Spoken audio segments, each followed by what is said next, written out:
from Turkey, and he speaks on behalf of the group of Socialists, Democrats and Greens. Ahmed, you have the floor. Thank you, Mr. Chairman, distinguished members of the Assembly. As we are getting closer to the end of the first quarter of the 21st century, it is quite obvious that the international system is transforming. Some blame the pandemic for the changes we are going through. Some try to identify other reasons. But in any case, it is hard to ignore the effect of Russia's military aggression against Ukraine, and many agree that European security will never be what it used to be. Things are changing.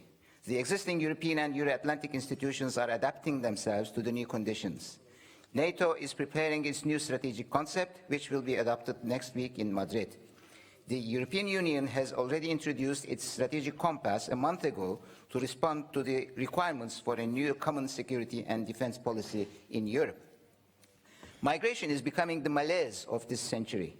It is mainly instigated by terrorism, yet the recent Russian aggression is triggering a new series of challenges such as energy shortage, food security, and all these become new elements to increase wider population movements.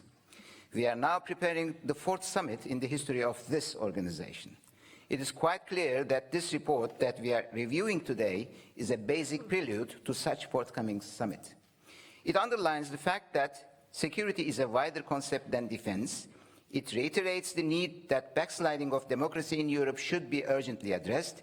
It calls for support to the role of civil society, support to reinforcing adherence to the rule of law.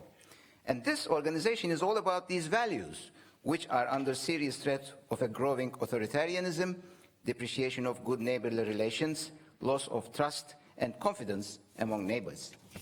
Council of Europe is a fundamental pillar of democracy, human rights, fundamental freedoms.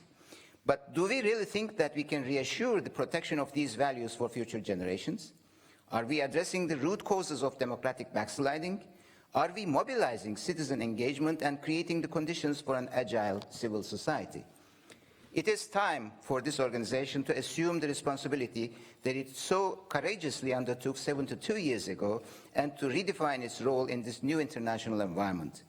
We, as parliamentarians, have an important role to play in diffusing tensions and preventing conflicts. We have to enhance our coordination and cooperation with other international parliamentary assemblies. We have to develop new mechanisms for strengthening such cooperation. And this report, dear members of the Assembly, has a very accurate reading of what we are heading to and has very appropriate recommendations to find the remedy that we all need. The Council of Europe is the fundamental pillar of European democracy, and we have to show our commitment to democratic resilience our community of democratic nations need. With my sincere thanks and appreciation to the rapporteur. Thank you.